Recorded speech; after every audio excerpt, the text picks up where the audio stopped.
इस वक्त की बड़ी खबर, ऑड इवन पर दिल्ली हाई कोर्ट ने बड़ा फैसला सुनाया है। कोर्ट ने फॉर्मूले पर रोक लगाने से इनकार कर दिया है। इसका सीधा मतलब ये कि अब 15 जनवरी तक ऑड इवन फॉर्मूला जारी रहेगा।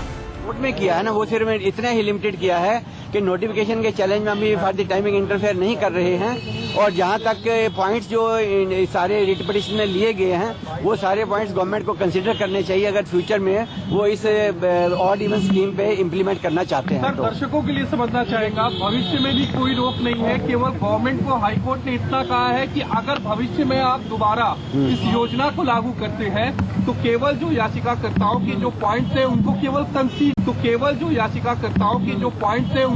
कंसीडर किया जाए। कंसीडर करने के लिए डायरेक्शन कोर्ट ने स्पेसिफिकली दी है, यानी कि कोर्ट ने ये गवर्नमेंट पे छोड़ दिया है कि जो पॉइंट्स इनमें लिए गए हैं उनको कंसीडर किया जाए। एक्चुअली मायना ये है, कोर्ट ने ये तो कहा है कि जितने भी डिटेल्ड पॉइंट्स है वो हमने जजमेंट में लिखे हैं, लेकिन अल्टीमेटली जो डायरेक्शन है उसका ऑपरेटिव पार्ट यही है कि हम इंटरफेयर नहीं कर रहे हैं। इसका मायना ये हुआ कि जब कोर्ट ने यह डायरेक्शन दी है कि इन पॉइंट्स पे कंसीडर किया जाए, इसका मायना है कि उन पॉइंट्स में कुछ ऐसी वेटेज है जिसको गवर्नमेंट को कंसीडर करना चाहिए था, जो नहीं किए गए। मतलब गवर्नमेंट फ्री है, चाहे तो 15 जनवरी से आगे कभी भी इस फॉर्मूले द्वारा लगा सकती है।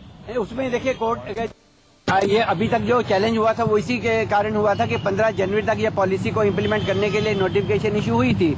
अगर फ्यूचर में गवर्नमेंट इसको इम्प्लीमेंट करना चाहेगी तो गवर्नमेंट को दोबारा नोटिफिकेशन इशू करनी पड़ेगी, और अगर गवर्नमेंट दोबारा नोटिफिकेशन इशू करेगी तो हो सकता है उस नोटिफिकेशन के पैरामीटर्स डिफरेंट हो, क्योंकि जब कोर्ट ने ये कहा है कि ये वाले सारे पॉइंट्स कंसिडर किए जाएंगे, अगर दोबारा गवर्नमेंट नोटिफिकेशन इशू करती है और इन पॉइंट्स को कंसिडर नहीं करती तो एक डिफरेंट कॉज ऑफ एक्शन हो जाएगा कि जब ऑनरेबल हाईकोर्ट ने डायरेक्शन दी थी कि इन सारे पॉइंट्स को कंसीडर किया जाए फ्यूचर कोर्स ऑफ एक्शन के लिए, तो अगर गवर्नमेंट उनको कंसीडर नहीं करती है तो याचिकाकर्ता दोबारा कोर्ट में आ सकते हैं ये कह के कि इन पॉइंट्स को कंसीडर नहीं किया गया है, तो उस नोटिफिकेशन को उन पैरामीटर्स में जो उस नोटिफिकेशन में आएंगे फ्यूचर में, उसके बेसिस पे उसको चैलेंज किया जा सकेगा। ये डिपेंड करता है कि उस नोटिफिकेशन में क्या आएगा। Thank you sir. बड़ी खबर आपको बता दें, दिल्ली में 15 जनवरी तक ऑड इवन फॉर्मूला लागू रहेगा। दिल्ली हाई कोर्ट ने इस फॉर्मूले पर रोक से इनकार कर दिया है। 11 दिन हो चुके हैं, नियम का पालन कर रहे हैं, दिल्ली की जनता कर रही है, और इस बीच लगातार जिस दिन ऑड तारीख वाली गाड़ियों का दिन है वो दिन ऑड, और जिस दिन इवन तारीख वाली गाड़ियों का दिन है उस दिन इवन गाड़ियां सड़कों पर दौड़ रही हैं। लेकिन अभी बड़ी खबर आपको बता दें, 15 तारीख तक जारी रहेगा odd even formula. Delhi high court में अहम सुनवाई जिस पर सबकी निगाह टिकी हुई थी, कोर्ट ने इस मामले में रोक लगाने से इनकार कर दिया है। तो दिल्ली हाई कोर्ट का ये बड़ा फैसला, किसी तरह की रोक नहीं है ऑड इवन फॉर्मूले पर। ऑड इवन फॉर्मूला यथास्थिति जैसा चल रहा है, 15 तारीख तक चलना है, वैसा ही चलेगा।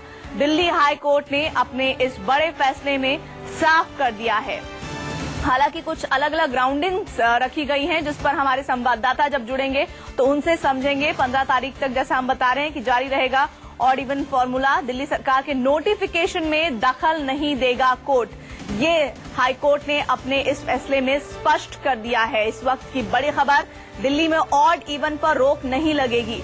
एक बार फिर से बता दें आपको, 11 दिन हो गए हैं दिल्ली की जनता ऑड इवन फॉर्मूले का पालन कर रही है। हालांकि आपको बता दें, शुक्रवार को भी सरकार ने कोर्ट में अपनी बात को रखने की कोशिश की थी कि इससे काफी राहत लोगों को प्रदूषण में मिल रही है। प्रभाकर हमारे साथ जुड़ रहे हैं। प्रभाकर, कोर्ट ने सीधे तौर पर इनकार कर दिया है कि ऑड इवन फॉर्मूले पर किसी तरह की रोक नहीं लगेगी।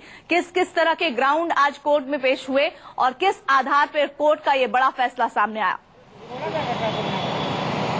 प्रीति, सबसे पहले बात तो ये कि जो खबर ये है कि हाई कोर्ट ने ऑड इवन फॉर्मूले पर किसी तरह से रोक लगाने से मना कर दिया है। मतलब ये कि 15 तारीख तक ये स्कीम चलता रहेगा। अब रह गई बात कि क्या दलीलें थी, क्या पक्ष में और विपक्ष में दलीलें क्या थी। तो पिछली सुनवाई में और जिस तरह से सरकार की तरफ से ये कहा गया कि हालांकि प्रदूषण के स्तर में कोई बहुत ही सुधार नहीं हुआ है, लेकिन ये सिर्फ 15 दिन अगर चलाया जाए तो जो फायदा हुआ है उसे समझा जा सकता है। देश के वरिष्ठ वकील और जो सुप्रीम कोर्ट में इस मामले में प्रदूषण से के मामले में एमाइकस हैं हरीश साल्वे, उन्होंने कोर्ट के सामने दिल्ली में बढ़ते प्रदूषण और इस तरह की स्कीम की जरूरत जब बताई तो कहीं न कहीं कोर्ट हरीश साल्वे की तमाम दलीलों से कन्विंस हुआ। और उसके बाद आज जब फैसला आया हुआ है, आज का डेट जो था वो फैसला सुनाने के लिए था कि आज इस स्कीम को आगे रखना है या नहीं रखना है। आज कोई हियरिंग नहीं हुई, कोई दलीलें नहीं रखी गई, हाई कोर्ट ने फैसला सुरक्षित रखा था। जो हाई कोर्ट के चीफ जस्टिस हैं वो बैठी आई बेंच के सामने और कोर्ट में आने के बाद उन्होंने अनाउंस किया कि इस स्थिति पर आज के मौके पे ऑड इवन फॉर्मूले पर किसी तरह का हस्तक्षेप हाईकोर्ट नहीं करेगा। मतलब साफ है कि 15 तारीख तक ये स्कीम चलती रहेगी। प्रीति, बहुत बहुत शुक्रिया प्रभाकर इस जानकारी के लिए। तो दिल्ली वालों के लिए बड़ी खबर।